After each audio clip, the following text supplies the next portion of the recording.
Good morning friends. बघा, काल आपण चार्ल्स लॉ कंप्लीट केलेला होता. आज आपल्याला न्यूमरिकल्स ऑन चार्ल्स लॉ बघायचं आहे. दोन वेगवेगळे न्यूमरिकल्स तुमच्या समोर आहेत. कशा पद्धतीने हे न्यूमरिकल आपण सॉल्व करणार, कुठलं इक्वेशन आपण यूज करणार. बघा, फर्स्ट न्यूमरिकल काय ते बघूयात आपण. बघा, फर्स्ट न्यूमरिकल काय म्हटलं आहे बघा. The volume of a given mass of a gas at 0 degree Celsius. Given काय आहे ते अगोदर लिहून टाकू आपण. दिलेल्या गोष्टी काय आहेत. The volume of a given mass of a gas at 0 degree Celsius. म्हणजे तुम्हाला टेम्परेचर दिलं आहे बघा, T1 ज्याला म्हणू शकतो आपण, इनिशियल टेम्परेचर 0 डिग्री सेल्सिअस. पण तुम्हाला काल म्हटलं मित्रांनो मी की आपल्याला चार्ल्स लॉमध्ये जे टेम्परेचर युटिलाइज करायचं आहे तर ॲब्सोल्यूट टेम्परेचर असलं पाहिजे. म्हणजे टेम्परेचर इन केल्विन तुमचं असलं पाहिजे. मग 0 डिग्री सेल्सिअसचं कन्व्हर्शन तुम्हाला केल्विनमध्ये करायचं आहे. कसं करणार. या 0मध्ये 273.15 ॲड करायचं आहे. ॲड केल्यानंतर तुम्हाला आन्सर मिळेल 273.15 केल्विन. हे इनिशियल टेम्परेचर आहे. इज 2 DM³ ज्या वेळेस एवढं टेम्परेचर असेल त्यावेळेस त्याचं व्हॉल्यूम जे असेल V1 मित्रांनो, that one is your 2 DM³ decimetre cube. पुढे काय म्हटलं आहे, खूप इम्पॉर्टंट आहे. Calculate the new volume of gas at a constant pressure. तुम्हाला नवीन व्हॉल्यूम कॅल्क्युलेट करायचं आहे. म्हणजेच तुम्हाला V2 कॅल्क्युलेट करायचं आहे. पण केव्हा, त्याच्यासाठी कंडिशन दिली आहे. Calculate the new volume of a gas at a constant pressure. Charles लॉचा विचार केला, तुम्हाला माहिती आहे मित्रांनो, चार्ल्स लॉमध्ये प्रेशर हा फॅक्टर जो आहे तो कॉन्स्टंट असतो. याच्या अगोदर जो लॉ आपण कंप्लीट केला बॉयल्स लॉमध्ये टेम्परेचर हा फॅक्टर जो आहे तो कॉन्स्टंट असतो. त्या ठिकाणी प्रेशर कॉन्स्टंट आहे. प्रेशर कॉन्स्टंट असताना दोन वेगवेगळ्या कंडिशन दिल्या आहेत. Where temperature increase by 10 degree Celsius. Already 0 temperature आहे आणि टेम्परेचर 10 डिग्री सेल्सिअसने वाढवायचं आहे. म्हणजे 0मध्ये तुम्हाला 10 डिग्री सेल्सिअस ॲड करायचे आहेत. 0मध्ये जर 10 डिग्री सेल्सिअस ॲड केलं तर तुम्हाला हे जे T2 आहे मित्रांनो, T2 मिळेल तुम्हाला 10 डिग्री सेल्सिअस. आणि 10 डिग्री सेल्सिअसचं कन्व्हर्शन कसं करणार तुम्ही. 10 + 273.15 याचं आन्सर येईल तुमचं 283.15 केल्विन. बरोबर आहे. ही एक कंडिशन त्या ठिकाणी तुम्हाला दिली मित्रांनो. परत सेकंड कंडिशन तुम्हाला दिलेली आहे. बघा, सेकंड कंडिशन काय म्हटलं आहे. Again calculate the new volume of a gas. परत आपण त्याला असं म्हणू की सेकंड कंडिशन जी तुम्हाला दिली आहे त्याच्यात परत तुम्हाला V2 जो आहे तो कॅल्क्युलेट करायचा आहे. पण त्यावेळेस मात्र टेम्परेचर T2 जे असेल, T2 मात्र वेगळं असणार आहे. T2 काय दिलं आहे तुम्हाला, नवीन व्हॉल्यूम कॅल्क्युलेट करायचं. पण केव्हा, temperature is decrease by 10 degree Celsius. म्हणजे तुमचं जे टेम्परेचर आहे ऑलरेडी 0 डिग्री सेल्सिअस, त्याला 10 डिग्री सेल्सिअसनं कमी करा. म्हणजे ते टेम्परेचर तुमचं -10 डिग्री सेल्सिअस. आणि या -10 डिग्री सेल्सिअसचं कन्व्हर्शन तुम्हाला केल्विनमध्ये करायचं आहे. मग केल्विनमध्ये करताना काय करणार, -10 + 273.15 जर केलं तुम्ही तर ह्या 273मधून 10 जर सबस्ट्रॅक्ट झाले तर तुम्हाला मिळेल 263.15 केल्विन. तर ह्या दोन वेगवेगळ्या कंडिशन्समध्ये फर्स्ट सेकंड कंडिशनमध्ये तुम्हाला V2 जो आहे तो कॅल्क्युलेट करायचा आहे. बरोबर. दोघं कंडिशनमधला V2 आपल्याला कॅल्क्युलेट करायचा आहे. बघा, आता तुम्ही जर चार्ल्स लॉचा विचार केला मित्रांनो, then we know that according to Charles law, Charles लॉनुसार जर आपण विचार केला, we know that here the equation for the Charles law is given as. काल आपण ते इक्वेशन डिराईव्ह केलं होतं. Here according to Charles law what we write, V1/T1 which is equal to V2/T2. दोघं कंडिशन्ससाठी, फर्स्ट कंडिशन असेल second condition असेल, ह्या दोघं कंडिशन्ससाठी आपण हे सेम इक्वेशन जे मित्रांनो, this same equation is utilise to calculate the volume calculate करण्यासाठी आपल्याला सेम इक्वेशन युटिलाइज करायचं आहे. मग आपल्याला ॲक्च्युली काय कॅल्क्युलेट करायचं बघा, V2 तुम्हाला कॅल्क्युलेट करायचं आहे. मग पहिल्या कंडिशनसाठीचा V2 या ठिकाणी आपण कॅल्क्युलेट करूया. बघा, ही फर्स्ट कंडिशन आहे. त्याच्यासाठीचा V2 मला कॅल्क्युलेट करायचा आहे. काय इक्वेशन लिहिणार मी? रिअरेंज करा डायरेक्ट. रिअरेंज केल्यानंतर तुम्हाला V2ची व्हॅल्यू या ठिकाणी कॅल्क्युलेट करायची. कसं लिहिणार आहे मग त्याला? V2 इक्वल टू, मला हा V2 बघा जसंच तसं लिहिलं आहे मी. इकडे जे आहे मित्रांनो V1/T1 ते पण ॲज इट इज असणार आहे V1/T1. फक्त हा T2 जो या ठिकाणी डिवाइड आहे तो या ठिकाणी न्युमरेटरला येईल. म्हणजे या ठिकाणी T2 तुम्हाला मल्टिप्लाय करावा लागेल. मग जस्ट तिचं व्हॅल्यूज पुटअप करा, तुम्हाला त्याचा आन्सर मिळेल. V1 काय आहे तुमचा? V1 जो दोघांसाठी सेम आहे. First condition, second condition, that one is your 2 decimetre cube into T2. T2 काय आला रे? पहिल्या कंडिशनसाठी, ही पहिली कंडिशनमध्ये आपण सॉल्व करतोय. पहिल्या कंडिशनसाठी T2 आहे तुमचा 283.15 डिवायडेड बाय T1. T1 काय? हा इनिशियल टेम्परेचर आहे. That one is your 273.15. तुम्हाला काल म्हटलं होतं मित्रांनो मी, डायरेक्ट कॅन्सल होणार असेल तर तुम्ही त्या पद्धतीने कॅल्क्युलेशन करू शकतात, पण कॅन्सल होणार नसेल तर तुम्हाला by using a log table तुम्हाला कॅल्क्युलेशन करायचं आहे. आणि इथं जर तुम्ही फायनल आन्सरचा विचार केला मित्रांनो, here the final answer becomes, और final answer is 2.07 dm cube. This is the answer for your first condition, first part जो आपण याच्याने दाखवला आहे त्या कंडिशनसाठीचं हे तुमचं आन्सर आहे. तुम्हाला सहज तुमचं आन्सर करेक्ट आहे का हे चेक करता येईल. काल पण तुम्हाला म्हटलं तुम्ही बॉयल्स लॉच्या न्यूमरिकलच्या वेळेस बघा या टेम्परेचर, इनिशियल टेम्परेचर जे आहे मित्रांनो ते तुमचं 273.15. आणि ह्या कंडिशनमध्ये, फर्स्ट कंडिशनमध्ये टेम्परेचर किती घेतलं आपण? 283.15. म्हणजे टेम्परेचर वाढलं आहे. आणि आपण म्हटलं आहे बॉयल्स लॉमध्ये आपण प्रेशर व्हॉल्यूमचं रिलेशन देतो इन्व्हर्सली प्रोपोर्शनल. चार्ल्स लॉमध्ये टेम्परेचर आणि व्हॉल्यूमचं रिलेशन आहे डायरेक्टली प्रोपोर्शनल आहे. इथं टेम्परेचर वाढलेलं आहे, 273चं 283 झालं आहे. टेम्परेचर वाढलं म्हणजे तुमचं व्हॉल्यूम जे आहे ते पण वाढलं पाहिजे. ते वाढलं आहे बघा. 2च्या ऐवजी किती आलं ते 2.07 डेसिमीटर क्यूब. एवढं टेम्परेचर त्या ठिकाणी वाढल्यामुळे व्हॉल्यूम वाढलेलं आहे. म्हणजे तुमचं आन्सर करेक्ट आहे. थोडंसं टेम्परेचर वाढलं, थोडंसं व्हॉल्यूम पण त्या ठिकाणी वाढलं आहे. हे फर्स्ट कंडिशनचं आन्सर आपण काढलं आहे मित्रांनो. आता आपल्याला सेकंड कंडिशनचं आन्सर या ठिकाणी काढायचं आहे. आता सेकंड कंडिशनमध्ये पण तोच फॉर्म्युला आपण या ठिकाणी युटिलाइज करणार. तर now consider the second condition. Again for second condition what we write? V2 equal to तेच इक्वेशन परत V1 into T2 divided by T1. मग इथं परत फक्त तुम्हाला व्हॅल्यूज ज्या आहेत मित्रांनो त्या फक्त तुम्हाला पुटअप करायचे आहेत. मग अगोदर सारख्याच V1ची व्हॅल्यू काय घेणार तुम्ही? V1ची व्हॅल्यू तुमची 2 डेसिमीटर क्यूब इंटू T2. T2ची व्हॅल्यू काय? आता मात्र T2 कोणता घेणार तुम्ही? सेकंड कंडिशनचा T2. इथं T2 वेगळा होता, इथं टेम्परेचर कमी झालं आहे. That one is your 263.15 divided by T1. T1 मात्र दोघं केसेससाठी T1 सारखाच आहे. 273.15.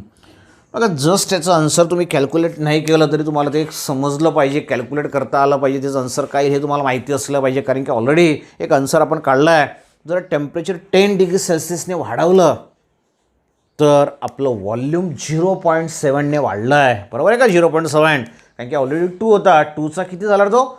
2.07. म्हणजे 0.07ने तुमचं व्हॉल्यूम वाढलं आहे. टेम्परेचर 10 डिग्री सेल्सिअसने वाढलं. आता 10 डिग्री सेल्सिअसने तुम्ही व्हॉल्यूम टेम्परेचर कमी करताय म्हणजेच तुमचं व्हॉल्यूम 0.07ने कमी होईल. ह्या 2मधून जर 0.07ने कमी झालं तर तुमचं आन्सर जे मित्रांनो ते या ठिकाणी आलं पाहिजे. बघा हिअर आन्सर विल बी 1.93.07ने ते कमी झालं आहे.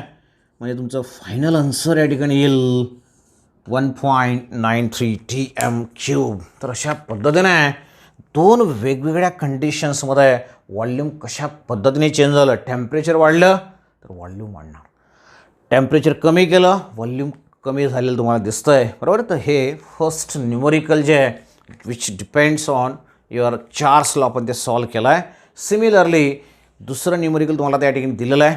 बघूया आपण त्याच्यात काय दिलं आहे, कशा पद्धतीने त्याला तुम्ही सॉल्व करणार Therefore now consider the another numerical. याच्यात दिलेलं काय, विचारलेलं काय, कसं सॉल्व करणार ते बघूया. The volume of a given mass of a gas at 285 kelvin.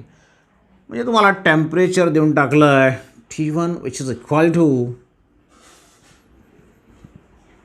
285 kelvin is 2 dm cube. त्यावेळेचं व्हॉल्यूम परत तुम्हाला देऊन टाकलं आहे V1 which is equal to 2 decimetre cube. ज्या वेळेस टेम्परेचर 285 केल्विन असेल त्यावेळेचं व्हॉल्यूम तुम्हाला दिलं आहे 2 dm क्यूब. त्याच्यानंतर पुढे काय म्हटलं आहे, find the temperature at which the same gas. Gas तोच असणार आहे, प्रेशर पण सेम असणार आहे, कारण की जसं बॉईल्स लॉमध्ये टेम्परेचर हा फॅक्टर कॉन्स्टंट असतो तसं चार्ल्स लॉमध्ये मित्रांनो कुठला फॅक्टर कॉन्स्टंट असणार आहे, तर चार्ल्स लॉमध्ये तुमचा प्रेशर हा फॅक्टर कॉन्स्टंट असेल.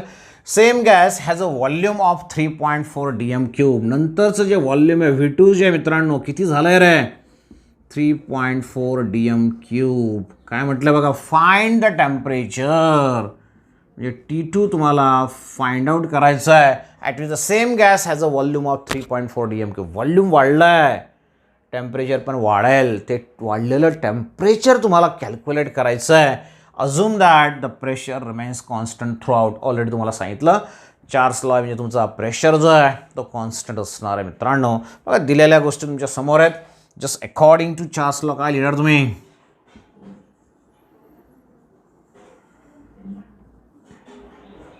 according to Charles law, what we write here, we know that according to Charles law V1 upon T1 which is equal to V2 upon T2. आपल्याला काय calculate करायचं रे, आपल्याला कॅल्क्युलेट करायचं आहे T2, बरोबर आहे. मग याला सर्व रिअरेंज तुम्हाला करावं लागेल मित्रांनो. मग हा जो T2 आहे तो इकडच्या बाजूला आणला, तो तिकडे खाली आहे म्हणजे इकडे तो वर असेल. बघा हा T2 इकडे आणला मी, बरोबर आहे. त्याच्यानंतर हा जो V2 आहे हा ॲज इट इज तिकडे ठेवला आहे. हे सर्व मला तिकडे न्यायचं आहे. म्हणजे काय होईल, हा T1 जो आहे त्याला मल्टिप्लाय होईल V2 into T1 divided by हा V1 जो असेल तो खाली येईल. फक्त व्हॅल्यूज आता तुम्ही त्या ठिकाणी पुटअप करा मित्रांनो. V2ची व्हॅल्यू काय रे, V2 having the value 3.4 decimetre cube into T1. T1ची व्हॅल्यू काय 285 डिवायडेड बाय V1. V1ची व्हॅल्यू तुमची 2. डेफिनेटली हे आन्सर जे असेल बघा याने 2ने जर तुम्ही डिवाइड केलं तर हा तुमचा 3.4 आहे. त्याचा आन्सर काय येईल आणि त्याला नंतर मग 285ने तुम्ही मल्टिप्लाय करणार. जसं या ठिकाणी तुम्हाला म्हटलं मी की सहज सोपं कॅल्क्युलेशन तुम्ही कॅन्सलिंग करू शकतात, पण कॅन्सल होत नसेल तर तुम्हाला मात्र त्या ठिकाणी लॉग टेबलचा यूज करायचा आहे. मग इथं जर तुम्ही लॉग टेबलचा यूज केला तर तुमचा आन्सर आला पाहिजे 484.5 केल्विन. 484.5 केल्विन. तर ह्या पद्धतीने मित्रांनो तुमचं T2 जे असेल सेकंड टेम्परेचर जे असेल नंतरचं टेम्परेचर असेल ते आपण सहज कॅल्क्युलेट या ठिकाणी करू शकतो. खूप सिम्पल असे न्यूमरिकल्स आहेत. दिलेली फक्त डाटा जो आहे तो तुम्हाला सांगता आला पाहिजे, समजला पाहिजे. तो समजला असेल, विचारलेलं काय समजलं असेल तर जस्ट व्हेरी सिम्पल इक्वेशन तुम्हाला युटिलाइज करायचं V1 upon T1 which is equal V2 upon T2. Just तुम्हाला इथं महत्त्वाचं काय मित्रांनो, temperature should be in kelvin. हे फार महत्त्वाचं आहे. व्हॉल्यूम दोघं ठिकाणी सारखं चालेल. म्हणजे V1 तुम्हाला dm क्यूब दिला तर V2 पण तुमचा dm क्यूब असला पाहिजे. एक m क्यूब असेल दुसरा m क्यूब असला पाहिजे, तो चालेल, काही घेतला चालेल, पण दोघं व्हॉल्यूम सारखे असले पाहिजे. पण टेम्परेचर मात्र कंपल्सरी तुमचं ॲब्सोल्यूट असलं पाहिजे, म्हणजे केल्विनमधलंच ते असलं पाहिजे. ठीक आहे. तर अशाच पद्धतीने तर पुढचं न्यूमरिकल आपण बघूया. बघा तिसरं खूप इम्पॉर्टंट असं न्यूमरिकल आहे, खूप इंटरेस्टिंग असं न्यूमरिकल आहे. बघा काय दिलेलं आहे, the volume of a balloon containing a gas is a 5 dm cube. बघा तुम्हाला दिलेलं काय काय ते अगोदर घेऊयात आपण. काय म्हटलं आहे, the volume of a balloon. बलूनचं व्हॉल्यूम तुम्हाला दिलेलं आहे कंटेनिंग अ गॅस, म्हणजे V1 दिलेलं असं एक प्रकारे समजूया आपण 5 dm क्यूब. एक बलून आहे त्याचं व्हॉल्यूम तुम्हाला दिलं आहे 5 decimetre cube, 5 litres at 278 kelvin. त्यावेळेचं जे टेम्परेचर आहे T1 जे आहे ते तुम्हाला दिलं आहे 278 केल्विन. पुढे काय म्हटलं बघा, अँड 1 बार प्रेशर. आपल्याला प्रेशर युटिलाइज करायचा नसतो, तो कॉन्स्टंट असतो थ्रू आउट. इथं म्हटलं आहे assuming that the pressure remains the constant. बरोबर आहे, तो आपल्याला न्यूमेरिकलमध्ये सॉल्व करण्यासाठी उपयोगात येणार नाही आहे. If the stretching capacity of the balloon is at 7th of this volume. हे जे व्हॉल्यूम तुम्हाला दिलं आहे बलूनचं व्हॉल्यूम आहे. आता बलूनमध्ये जर तुम्ही जास्तीत जास्त गॅस फिलअप केला तर बलून स्ट्रेच होत जातो, त्याचा व्हॉल्यूम वाढत जातो. पण त्याचं काहीतरी लिमिट आहे, त्याच्यापेक्षा जास्त लिमिट जर झालं तर तो बलून जो आहे तो बस्ट होतो, म्हणजे फुटणार आहे. तर जास्तीत जास्त किती त्याला तुम्ही इन्फ्लेट करू शकतात, फुगवू शकतात, स्ट्रेच करू शकतात, ते तुम्हाला देऊन टाकलं आहे. काय म्हटलं, stretching capacity of the balloon is 8/7 of this volume. हे जे व्हॉल्यूम तुम्हाला दिलं आहे याच्या 8/7 एवढ्या पटीत त्याला तुम्ही फक्त स्ट्रेच करू शकता. त्याच्यापेक्षा जास्त जर केलं तर तो फुटेल. बरोबर आहे. मग अगोदर आपण काय करूया, त्याची स्ट्रेचिंग कपॅसिटी जी आहे बलूनची ती काढूया. देअरफॉर हिअर स्ट्रेचिंग कपॅसिटी किती तो जास्तीत जास्त स्ट्रेच होऊ शकतो, त्याचं व्हॉल्यूम आपण जास्तीत जास्त किती वाढवू शकतो ते अगोदर आपण फायनलाइज करूया. Stretching capacity of balloon. बलूनची स्ट्रेचिंग कपॅसिटी किती आहे, इनिशियल व्हॉल्यूम जे आहे त्याचं म्हणजे 5 त्याच्या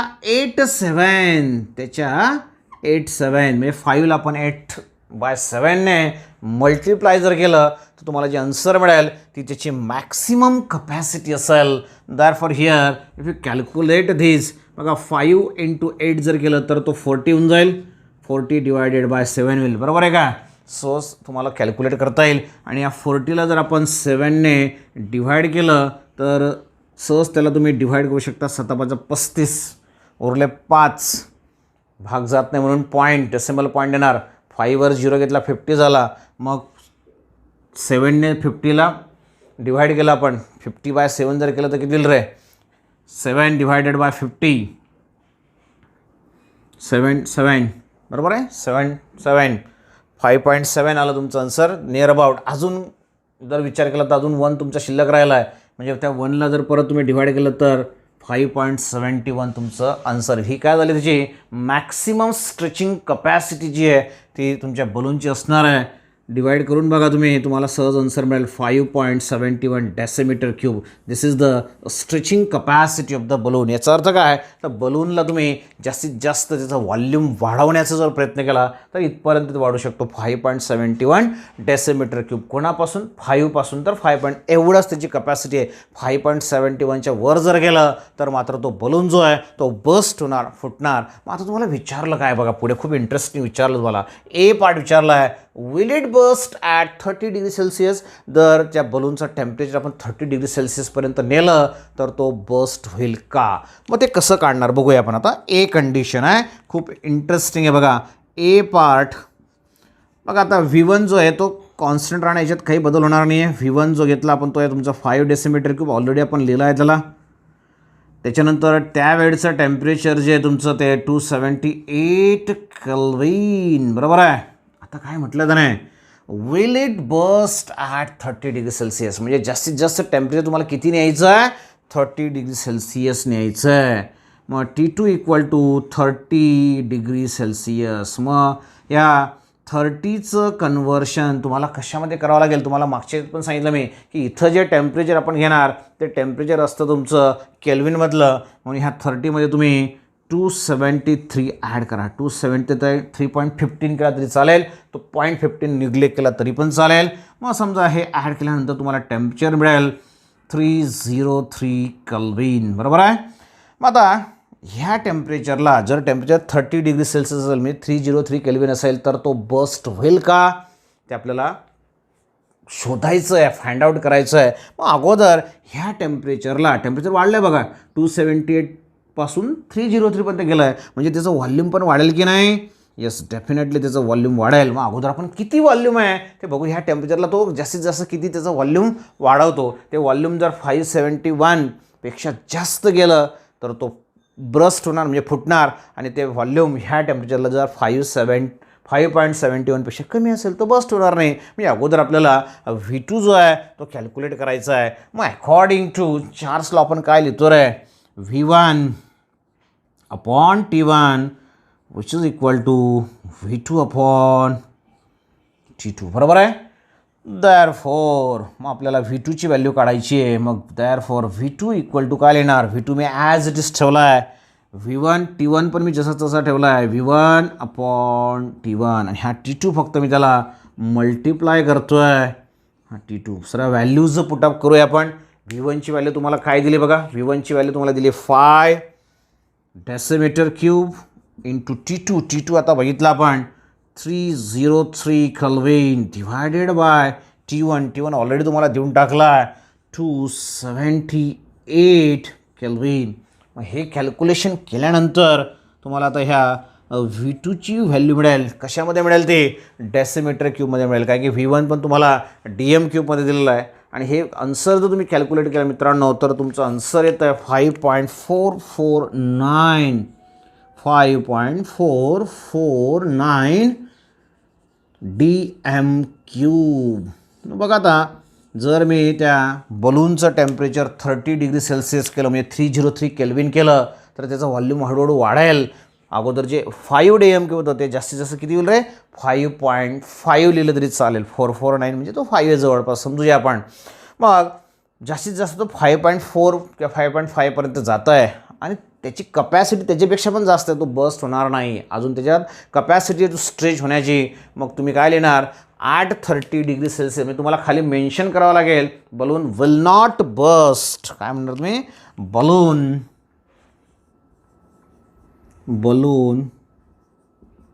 विल नॉट बस्ट. बलून जो आहे तो बस्ट होणार नाही 830 डिग्री सेल्सिअस. बघा आता पहिली कंडिशन जी आहे ती आपण या ठिकाणी सॅटिस्फाय केली आहे. पहिल्या कंडिशनमध्ये म्हटलं आहे आपण की 30 डिग्री सेल्सिअसला बलून जो आहे तो तुमचा बस्ट होणार नाही. पण तुम्हाला बी कंडिशनसुद्धा या ठिकाणी विचारलं आहे मित्रांनो. मग आपण आता ह्या बी कंडिशनचा विचार करूया की बी कंडिशनमध्ये नेमकं तुम्हाला काय विचारलेलं आहे. बघा बी कंडिशन काय म्हटलं रे V1 आणि T1 तेच असणार आहे. त्यात फरक असणार नाही आहे. पण काय म्हटलं आहे calculate the maximum temperature above which it will burst. मग परत त्याच्यासाठी बघा मित्रांनो तुम्हाला V1 जो आहे तो तोच घ्यावा लागणार आहे. V1 equal to 5 decimetre cube as it is असणार आहे. टेम्परेचर T1 जो आहे जे तुम्हाला ऑलरेडी दिलं आहे 278 केल्विन तेच तुम्हाला घ्यायचं आहे. आणि पुढे काय म्हटलं बघा आता काय म्हटलं आहे कॅल्क्युलेट द मॅक्सिमम टेम्परेचर. मी तुम्हाला आता T2 कॅल्क्युलेट करायचं आहे. Maximum temperature above which it will burst. असं मॅक्सिमम टेम्परेचर जसं मी त्याला 30 डिग्री सेल्सिअसपर्यंत हिट केलं पण तो बस्ट होत नाही आहे. मग कुठपर्यंत त्याला तुम्हाला हिट करावं लागेल की जेणेकरून तो बस्ट होईल. आपल्याला माहिती आहे तो केव्हा बस्ट होतो आहे जर त्याचं व्हॉल्यूम 5.71 डेसिमीटर क्यूब त्याची कपॅसिटी आपण कॅल्क्युलेट केली आहे याच्यापेक्षा जास्त गेलं व्हॉल्यूम 5.71 DM क्यूबपेक्षा जास्त गेलं तर तो बस्ट होणार आहे. तोपर्यंत बसणार नाही. मग आपण काय करूया अगोदर की 5.71 इथपर्यंत जर त्याला आपण इन्फ्लेट केलं फुगवलं तर टेम्परेचर जास्त व्हॉल्यूम वाढतं की टेम्परेचर वाढेल. ह्या टेम्परेचरला इथं जे तुमचा जर T2 येईल त्या टेम्परेचरला व्हॉल्यूम एवढं असेल पण तो इथं बस्ट होणार नाही. पण याच्यापेक्षा जास्त टेम्परेचर जर मी वाढवलं जे इथं तुमचं आन्सर येईल त्याच्यापेक्षा थोडं जरी जास्त गेलं तर व्हॉल्यूम पण वाढेल आणि व्हॉल्यूम वाढलं 5.71पेक्षा जास्त तर तो बस्ट होणार. मग आता अगोदर आपण T2 कॅल्क्युलेट करूया आणि मग शेवटी असंच एक सेंटेन्स आपल्याला त्या ठिकाणी लिहावं लागेल. Therefore now consider how T2 is calculated. Just consider according to Charles law what we write V1 upon T1 which is equal to V2 upon T2. तुम्हाला काय कॅल्क्युलेट करायचं मित्रांनो इथं तुम्हाला T2 कॅल्क्युलेट करायचं आहे. देअरफॉर T2 इक्वल टू ह्या T2ला मी 1 आणलं आहे बरोबर आहे. T2 इकडे आणला V2 मी जसं तसं ठेवला आहे. ह्या V2ला T1ने मला मल्टिप्लाय करावं लागेल आणि V1ला त्याला डिव्हाइड करावं लागेल. मग V2 काय आहे तुमचा final volume maximum volume stretching capacity 5.71 into T1 initial temperature जे मित्रांनो होते तुमचं 278 kelvin and divided by V1 आहे तुमचं 5 डेसिमीटर क्यूब. मग परत या ठिकाणी तुम्हाला लॉग टेबल युटिलाइज करावं लागेल आणि बाय युझिंग लॉग तुम्हाला त्याचं कॅल्क्युलेशन करावं लागेल आणि ते कॅल्क्युलेशन केल्यानंतर तुमचं आन्सर आला पाहिजे T2 इक्वल टू 317.5 317.5 केल्विन. मग आता हे टेम्परेचर जे तुम्हाला दिलं आहे T2, बघा या ठिकाणी लिहितो मी T2 which is equal to 317.5 kelvin. मग सुरुवातीला इथं टेम्परेचर तुम्हाला म्हटलं आहे बघा, अगोदरच्या याच्यात तुम्ही 278 घेतलं, त्याच्यानंतर इथं पहिल्या तुम्हाला विचारलं की 30 डिग्री सेल्सिअसला तो बस्ट होतो किंवा नाही, आणि इथं विचारलं आहे मॅक्सिमम टेम्परेचर अबोव विच, इथं म्हटलं आहे maximum above which it will burst. मग याला जर आपण केल्विनचं कन्व्हर्शन डिग्री सेल्सिअसमध्ये करून घेतलं काय करावं लागेल रे, जसं इथं डिग्री सेल्सिअसचं कन्व्हर्शन तुम्हाला केल्विनमध्ये करायचं असेल 273 तुम्ही ॲड करणार, इथं फक्त काय करायचं तुम्हाला 273 सबस्ट्रॅक्ट करायचे आहेत. दॅरफोर 317 असं राहू दिलं तरी चालेल, काही प्रॉब्लेम नाही आहे, -273, आणि हे जर केलं मित्रांनो तुम्हाला आन्सर मिळतो आहे 44.5 डिग्री सेल्सिअस. बघा ह्या टेम्परेचरला तो 30 डिग्री सेल्सिअसला बस्ट होत नाही असं म्हटलं आपण या ठिकाणी, बरोबर आहे. पण जर त्याचं टेम्परेचर 44.5 असेल तर तेव्हा त्याचं व्हॉल्यूम किती आहे 5.71. इथं सुद्धा तो बस्ट होत नाही. मग तुम्हाला आन्सर काय विचारलं आहे, मॅक्सिमम टेम्परेचर हे मॅक्सिमम आहे, अबोव विच याच्यावर जर गेलं तर मात्र तो बस्ट होईल, कारण की याच्यापेक्षा वर जर टेम्परेचर गेलं तर लगेच त्याचं व्हॉल्यूम वाढेल, आणि व्हॉल्यूम वाढलं 5.71पेक्षा तो लगेच बस्ट होणार, फुटणार. मग काय लिहिणार, balloon will burst above 44.5 degree Celsius. बघा या ठिकाणी आपण लिहिणार balloon will burst above 44.5 degree Celsius temperature. याच्यात जस्ट थोडंफार जरी वर टेम्परेचर गेलं तर लगेच तो बस्ट होणार मित्रांनो. तर अशा पद्धतीने दोघं कंडिशन्सचं आन्सर आपण काढलं आहे की 30 डिग्री सेल्सिअसला तर बस्ट होईल का, आणि त्याला जर बस्ट होत नसेल तर मग मॅक्सिमम टेम्परेचर किती तुम्हाला लागेल, हे फक्त कशामुळे शक्य झालं, स्ट्रेचिंग कपॅसिटी त्याची दिलेली आपल्याला 87, याच्या 87 मॅक्सिमम तुम्ही याला तेवढा त्याला स्ट्रेच करू शकता, त्याच्यापेक्षा जास्त तो स्ट्रेच होत नाही, त्याच्यापेक्षा जास्त त्याचं व्हॉल्यूम इन्क्रीज होत नाही. तर अशा पद्धतीने खूप असे इंटरेस्टिंग न्यूमरिकल आहेत, तुमच्या एक्झरसाईजमध्ये पण बाकीचे न्यूमरिकल दिले आहेत, ते सॉल्व करण्याचा प्रयत्न करा, म्हणजे जेणेकरून आपल्याला कुठल्याही न्यूमरिकलची अडचण यायला नको. तिघं वेगवेगळ्या प्रकारचे न्यूमरिकल्स आपण या ठिकाणी घेण्याचा प्रयत्न केला आहे मित्रांनो, ठीक आहे. तर या ठिकाणी आपण थांबतो आहे. न्यूमरिकलचा व्हिडिओ आहे, खूप इम्पॉर्टंट आहे, तो व्यवस्थित बघा, रिपीटेडली बघा. कुठं डाऊट असेल तर मला पर्सनली विचारा, ठीक आहे. And finally please stay at home and be safe. Thank you, bye.